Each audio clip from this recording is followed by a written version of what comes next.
大家好，我是小慧，欢迎您来到我的频道，也非常感谢您百忙之中收看我的视频。甜是一种美好的享受，很多人心情不好的时候就会吃一些甜食，能够让心情变好。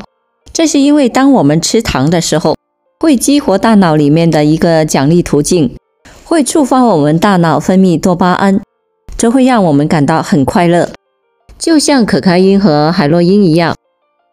但是当我们大量吃糖的时候，随着时间的推移，我们变得不那么敏感了，我们人体的组织会对这个剂量的反应不再那么大了，所以这个时候我们就需要更多的剂量。当我们养成这个习惯之后，那么这就变成了依赖性，你身体的阈值不断的上调，没有办法满足，最后你就会发现自己上瘾了。但是糖分高的食物吃多了，它的副作用就是让你长痘痘、皮肤变差、出现蛀牙、黑眼圈，还会增加脂肪肝、糖尿病、心脏病等等的风险。世界卫生组织调查23个国家人口死亡的原因后得出结论，是糖的危害比吸烟更甚。这项调查显示，长期高糖饮食者的平均寿命会比正常饮食者短10到20年。当我们讲到糖，你会想到什么呢？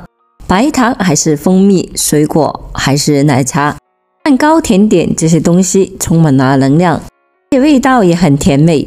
长期大量的吃这些食物，当然会提高你的血糖，也会增加胰岛素的分泌，还可能会导致胰岛素的抵抗。所以呢，现在许多人都知道要少吃糖，但其实还有一种糖，我们称之为淀粉。这就是我们平常的面粉、大米、土豆、玉米里面发现的东西。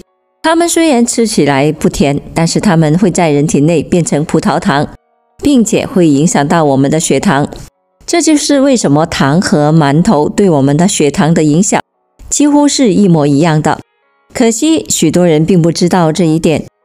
那如果我们可以做到1个月不吃糖，那么我们的身体会发生哪些的变化呢？首先，我们来看看过度的摄入糖给我们身体带来一些什么不好的影响。1. 导致龋牙。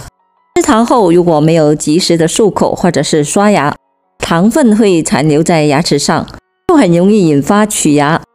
2. 引发糖尿病。当糖进入血液，不仅会导致体内的坏胆固醇的水平升高，更可能会因血糖过高而患上糖尿病以及并发症。3. 诱发心脏病。英国伦敦皇家医学院肥胖组专家成员马勒特拉表示，大量吃精制糖可能会导致人体摄入能量过高，增加高血压的发病率，从而导致心脏病、中风风险的增加。4. 让肝脏变胖。美国华盛顿大学研究发现，长期高糖的饮食会加快肝脏细胞储存脂肪的速度，导致脂肪聚集在肝脏的周围，形成了脂肪肝。5. 让你变丑。英国营养学家艾丽娜·邓福德表示，精制碳水化合物和糖都会破坏皮肤中的胶原蛋白，加速皮肤衰老。饮食中过量的加工糖会导致黑眼圈、皱纹，同时也是痘痘肌的一个诱因，所以嗜糖会让你变丑、变胖。那么我们戒糖后，身体又会发生一些什么的变化呢？当刚开始戒糖的时候，不是每一个人都可以适应，尤其是当你习惯了吃糖来为身体提供能量的时候，现在你停止了它，你的身体就不知道从哪里来获取燃料、获取能量。起初你还可能会感到注意力更难的集中、更紧张、精力更差，这可能会让你感到很糟糕，这并不需要过分的担心。通常的情况下，你的身体只需要几天的时间就可以慢慢的学习并且适应。如果你能够熬过这几天，你会变得更好。你的胰岛水平会下降，你的人类生长激素水平也会提高，你的身体会开始燃烧自保存的脂肪，还有你吃进去的脂肪来制造能量。由于你的血糖波动减少了，也更加的稳定了，所以那种饥饿感也会减少。对于肥胖的朋友而言，当然是你最希望看到的现象。燃烧脂肪，减轻体重，就能平均每周减1公斤，恢复敏捷的感觉也会很快。尤其是在戒糖的肥胖人群中。代谢问题的改善也会带来情绪的改善，抑郁症、焦虑症也会减少，精神的清晰度、注意力也会提升。主要是由于血糖稳定了，因为血糖对我们大脑的影响是非常大的。太高的血糖和太低的血糖都会让我们陷入昏迷。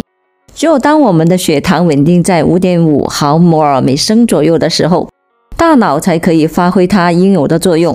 你的身体会以一种非常稳定的方式来制造能量。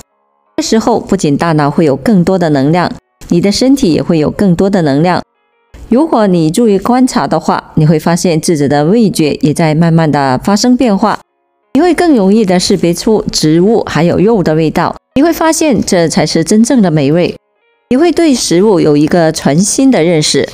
你戒糖1个月后，你会发现没有办法再忍受垃圾食物的味道，你也同样没有办法去忍受蛋糕还有甜食的味道，你会觉得那些东西真的太甜了。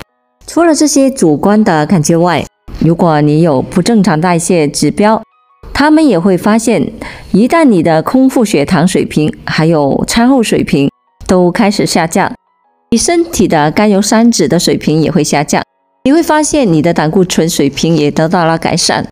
当然了，不一定是总胆固醇降低了，但是你会发现你的高密度脂蛋白胆固醇可能会更高，这意味着心脏病或者是中风的风险降低了。接着你还会发现血压在下降。如果你停止了吃糖，尤其是果糖，你的脂肪肝也在好转。由于血糖下降了，二型糖尿病的风险下降了，那么糖尿病并发症的风险也跟着下降了，肾衰竭的风险、心脏病的风险、中风以及癌症的风险，以及痴呆症的风险也都下降了。综上可见，一旦我们停止吃糖，代谢就会变得健康，营养就会变得充足，我们身体的各项指标就会变得更健康，情绪也会变得更稳定，皮肤也就会变得更加的通亮紧致，皮肤衰老的速度也会因此减缓。你会在和病毒的战争过程中获得更多的胜算。对喜欢吃糖的人来说，你会因此而克服自己的糖瘾，你会因此而有动力去强化并且执行这一切。减少糖分的摄入在一定程度上对于预防肥胖以及高血糖和糖尿病或许具有很好的帮助，也有助于呵护你自己的身体健康。好了，朋友们，今天所分享的视频内容就到这里了。制作视频不易，朋友们，如果您觉得我分享的视频内容对您有所帮助的话，就请您给我点个赞吧。您的每个留言和点赞都是我进步最大的动力，也非常欢迎您到评论区分享您的生活经验。非常感谢您的支持和鼓励，我们下期见。